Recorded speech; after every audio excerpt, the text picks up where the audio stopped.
Hi hello ವೀಕ್ಷಕರೇ, ನಮಸ್ಕಾರ friends. ಈ ಒಂದು ನನ್ನ ಯೂಟ್ಯೂಬ್ ಚಾನೆಲ್ಗೆ ನಿಮಗೆ ಆತ್ಮೀಯವಾದಂತೆ ಸ್ವಾಗತ.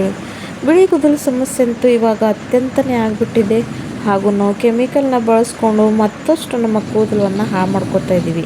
ನೈಸರ್ಗಿಕವಾದ ಯಾವ ರೀತಿ ನಮ್ಮ ಕೂದಲನ್ನ ನಾವು ಕಪ್ಪು ಮಾಡ್ಕೋಬೋದು ಅಂತ ಇವತ್ತಿನ ಈ ಒಂದು ವಿಡಿಯೋನಲ್ಲಿ ನಿಮ್ಗೆ ಕೂಡ ಶೇರ್ ಮಾಡ್ತಿದ್ದೀನಿ ವೀಕ್ಷಕರೇ. ಸೊ ಸ್ಕಿಪ್ ಮಾಡದೆ ಪೂರ್ತಿ ವಿಡಿಯೋ ನೋಡಿ ಅಂದರೆ ನಿಮಗೆ ಚೆನ್ನಾಗಿ ಅರ್ಥ ಆಗುತ್ತೆ. ಇವಾಗ ನೋಡಿ, ಒಂದು ಕಬ್ಬಿಣದ ಹಂಚನ್ನು ತೊಗೊಂಡು ಗ್ಯಾಸ್ ಆನ್ ಮಾಡಿಕೊಂಡು ಇದನ್ನು ಒಂದು 5 ನಿಮಿಷವರೆಗೂ ಬಿಸಿ ಆಗೋಕ್ಕೆ ಬಿಟ್ಟಿದ್ದೀನಿ. ಇವಾಗ ಇದರಲ್ಲಿ ಇಂಗ್ರೀಡಿಯೆಂಟ್ಸ್ನ ಹಾಕಿ ತೋರಿಸ್ತೀನಿ, ಯಾವ ರೀತಿಯಲ್ಲಿ ನಾವು ನೈಸರ್ಗಿಕವಾಗಿ ನಮ್ಮ ಕೂದಲನ್ನು ಕಪ್ಪು ಮಾಡ್ಕೋಬೋದು ಅಂತ ನೋಡ್ಕೊಂಡು ಬನ್ನಿ. ಇವಾಗ ಇಲ್ಲಿ ನಾನು ತೊಗೊಂಡಿರೋವಂಥದ್ದು ನೋಡಿ, ಅಗಸೆ ಬೀಜ ಅಂದರೆ ಫ್ಲ್ಯಾಕ್ಸ್ ಸೀಡ್ಸ್ ಇದನ್ನು ಅಂತಾರೆ. ಅಗಸೆ ಬೀಜ ನಮ್ಮ ಕೂದಲ ಆರೈಕೆಗೆ ಎಷ್ಟು ಒಳ್ಳೆಯದಂತ ನಿಮಗೆ ಎಷ್ಟು ಹೊಳೆದರೂ ಅಷ್ಟು ಕಡಿಮೆ. ಯಾಕಂದ್ರೆ ಅಷ್ಟೊಂದು ಶಕ್ತಿ, ಅಷ್ಟೊಂದು ಒಳ್ಳೆಯ ಗುಣವನ್ನು ಸಮಾಯಿಸ್ಕೊಂಡಿರೋವಂಥ ಈ ಒಂದು ಏನಿದೆಪ್ಪ ಅಂದರೆ ಅಗಸೆ ಬೀಜ ವೀಕ್ಷಕರೇ, ಫ್ಲ್ಯಾಕ್ಸ್ ಸೀಡ್ಸ್ ಇದನ್ನು ಇಂಗ್ಲೀಷ್ನಲ್ಲಿ ಅಂತಾರೆ. ಇದನ್ನು ನಾವು ನಮ್ಮ ಅಡುಗೆಯಲ್ಲಿ ಬಳಸ್ತೀವಿ. ಇದರ ಏನಿದೆ ಅಂದರೆ ಚಟ್ನಿ ಕೂಡ ಮಾಡ್ತೀವಿ ನಮ್ಮ ಉತ್ತರ ಕರ್ನಾಟಕ ಸೈಡಲ್ಲಿ. ಸೊ ಅದನ್ನು ಕೂಡ ನಾವು ನಮ್ಮ ಆಹಾರದಲ್ಲಿ ಒಂದು ಸೇರಿಸ್ತೀವಿ. ಆದರೆ ನಮ್ಮ ಕೂದಲನ್ನು ನಾವು ಇದಕ್ಕೆ ಹೇಗೆ ಅಪ್ಲೈ ಮಾಡ್ಕೊಳ್ಳೋದಂತ ಇವತ್ತು ಕೂಡ ಹೇಳ್ಕೊಡ್ತೀನಿ. ಇವಾಗ ನೋಡಿ, ಇವು ಸ್ವಲ್ಪ ಬಿಸಿ ಮಾಡಬೇಕಂದ್ರೆ ಹಾರುತ್ತೆ ಫ್ರೆಂಡ್ಸ್ ಎಲ್ಲ ಕಡೆಗೂ. ಸೊ ಹಾಗಾಗಿ ಏನು ಮಾಡಿದ್ದೀನಿ ಅಂದರೆ ಒಂದು ಪ್ಲೇಟನ್ನು ಮುಚ್ಕೊಂಡು ಚೆನ್ನಾಗಿ ಬಿಸಿ ಮಾಡೋಕ್ಕೆ ಬಿಟ್ಟಿದ್ದೀನಿ. ಇದ್ರ ಕಲರ್ ಚೇಂಜ್ ಆಗಬೇಕು ಅಲ್ಲಿವರೆಗೂ ಇದನ್ನು ಈ ಥರ ಡ್ರೈ ರೋಸ್ಟ್ ಮಾಡ್ಕೋಬೇಕು. ಇದರಲ್ಲಿ ಇನ್ನೊಂದು ಸೀಕ್ರೆಟ್ ಇಂಗ್ರೀಡಿಯೆಂಟ್ನ ಹಾಕ್ತಾಯಿದ್ದೀನಿ.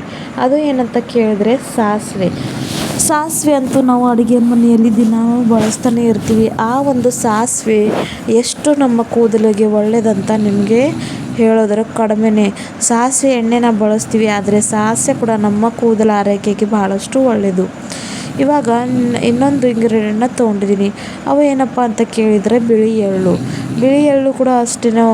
ನೋಡಿ, ಹಾಕಿರುವಂಥ ಪ್ರತಿಯೊಂದು ಇಂಗ್ರೀಡಿಯೆಂಟ್ ಆಯುರ್ವೇದ ರೂಪದಲ್ಲಿ ಬಹಳಷ್ಟು ಗುಣಕಾರಿ ಇದೆ. ಇದು ನಮ್ಮ ದೇಹಕ್ಕೆ ಇಲ್ಲದೆ ನಮ್ಮ ಕೂದಲಿಗೆ ಕೂಡ ಅಷ್ಟೇ ಒಳ್ಳೆಯದು. ಈ ಒಂದು ಎಳ್ಳು ಇರಲಿ ಅಥವಾ ಸಾಸಿವೆ ಇರಲಿ ಹಾಗೂ ಅಗಸೆ ಬೀಜ ಇರಲಿ, ಪ್ರತಿಯೊಂದು ನಮ್ಮ ದೇಹಕ್ಕೆ ಶಕ್ತಿ ಕೊಡುವಂಥ ಪ್ರತಿಯೊಂದು ವಸ್ತು ಏನಿದೆ ನಮ್ಮ ಒಂದು ದೇಹಕ್ಕೆ ಆರೋಗ್ಯಕ್ಕೆ ಬಹಳಷ್ಟು ಒಳ್ಳೆಯದು. ಯಾಕೆ ನಾವು ನೈಸರ್ಗಿಕವಾಗಿ ಈ ಥರ ರೆಮಿಡೀಸ್ನ ಮಾಡಿಕೊಂಡು ನಮ್ಮ ಕೂದಲಿಗೆ ಅಪ್ಲೈ ಮಾಡಿಕೊಂಡ್ರು ಇದರಿಂದ ಯಾವ ಹಾನಿ ಕೂಡ ಆಗೋದಿಲ್ಲ, ಜೊತೆಗೆ ಸೈಡ್ ಎಫೆಕ್ಟು ಕೂಡ ಆಗೋದಿಲ್ಲ. ₹1 ಖರ್ಚಿಲ್ಲದೆ ಮನೆಯಲ್ಲೇ ಸಿಗುವಂಥ ವಸ್ತುಗಳನ್ನು ತೊಗೊಂಡು ಈ ಥರ ನಾವು ಮಾಡ್ಕೋಬೋದು. ಇವಾಗ ನೋಡಿ, ಚೆನ್ನಾಗಿ ಲೋ ಫ್ಲೇಮ್ನಲ್ಲಿ ಇಟ್ಕೊಂಡು ಪೂರ್ತಿ ಕಪ್ಪು ಆಗೋವರೆಗೂ ಇದನ್ನು ಈ ಥರ ಡ್ರೈ ರೋಸ್ಟ್ ಮಾಡ್ಕೋಬೇಕು. ನೀವು ನೋಡ್ತಾ ಇರ್ಬೋದು ಎಷ್ಟು ಚೆನ್ನಾಗಿ ರೆಡಿ ಆಗಿಬಿಟ್ಟಿದೆ ಅಂತ. ಇವಾಗ ಗ್ಯಾಸಿನ ಫ್ಲೇಮ್ನ ಆಫ್ ಮಾಡ್ಕೊಂಡಿದ್ದೀನಿ. ಇದಕ್ಕೆ ಒಂದು ಕುಟ್ಟೋ ಕಲ್ಲಿಗೆ ಹಾಕ್ಕೊಂಡಿದ್ದೀನಿ. ಇದನ್ನು ಇವಾಗ ಚೆನ್ನಾಗಿ ಪೂರ್ತಿ ಪೌಡರ್ ರೂಪದಲ್ಲಿ ತರಬೇಕು. ನೀವು ಬೇಕಾದರೆ ಮಿಕ್ಸಿಗೆ ಹಾಕ್ಕೊಳ್ಬೋದು.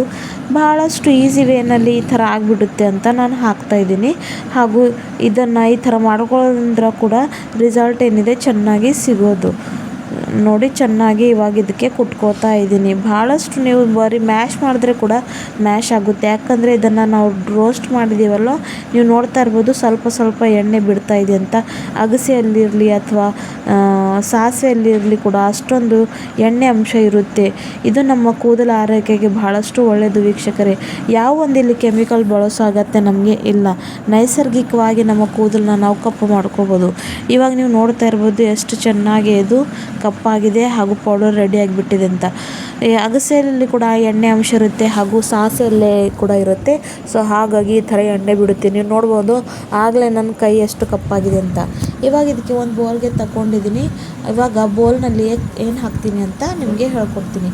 ನೋಡಿ, ಆಲ್ರೆಡಿ ಎಷ್ಟು ಚೆನ್ನಾಗಿ ಇದು ಕಪ್ಪಾಗಿದೆ ಅಂತ. ಇದಕ್ಕೆ ನಾನು ಪ್ಯೂರ್ ಇರೋ ಅಂಥ ಆಲೋವೆರಾ ಜೆಲ್ನ ಹಾಕೋತಾ ಇದ್ದೀನಿ. ನಿಮ್ಮ ಹತ್ರ ಫ್ರೆಶ್ ಇದ್ದರೂ ಕೂಡ ನೀವು ಅದನ್ನು ಕೂಡ ಇಲ್ಲಿ ಸೇರಿಸ್ಕೋಬೋದು. ನನ್ನ ಹತ್ರ ಇವಾಗ ಅವೈಲೇಬಲ್ ಇಲ್ಲ ಅಂತ ಮಾರ್ಕೆಟ್ನಲ್ಲಿ ಪತಂಜಲಿ ಆಲೋವೆರಾ ಸಿಗುತ್ತಲ್ಲ, ಆ ಒಂದು ಜೆಲ್ನ ಇಲ್ಲಿ ಹಾಕೋತಾ ಇದ್ದೀನಿ. ಈ ಥರ ಇದು ನಮ್ಮ ಕೂದಲಿಗೆ ನೀವು ವಾರದಲ್ಲಿ 1-2 ಸಲ ಅಪ್ಲೈ ಮಾಡ್ಕೋತಾ ಬನ್ನಿ. ನಿಮ್ಮ ಬಿಳಿ ಕೂದಲ ಸಮಸ್ಯೆಗೆ ಪರಿಹಾರ ಸಿಗುತ್ತೆ. ನೀವೆಲ್ಲಾದರೂ ಹೊರಗಡೆ ಹೋಗಬೇಕು, ಅಂಗಡಿಗೆ ಹೋಗಬೇಕು ಅಥವಾ ಯಾವುದೇ ಒಂದು ಫಂಕ್ಷನ್ಗೆ ಹೋಗಬೇಕು, ನಿಮ್ಮ ಹತ್ರ ಜಾಸ್ತಿ ಟೈಮ್ ಇಲ್ಲ ಅಂದಾಗ ಈ ಒಂದು ಡೈನ ನೀವು ಅಪ್ಲೈ ಮಾಡ್ಕೋಬೋದು. ಈ ಥರ ರೆಮಿಡೀಸ್ನ ಇಷ್ಟಪಡ್ತಾ ಇದ್ದರೆ ಈ ಒಂದು ನನ್ನ ಚಾನಲ್ನ ಸಬ್ಸ್ಕ್ರೈಬ್ ಮಾಡ್ಕೊಳ್ಳಿ ಹಾಗೂ ಲೈಕ್ ಕೂಡ ಮಾಡಿ. ಮತ್ತೆ ಸಿಗೋಣ ಮುಂದಿನ ವಿಡಿಯೋದಲ್ಲಿ ವೀಕ್ಷಕರೇ.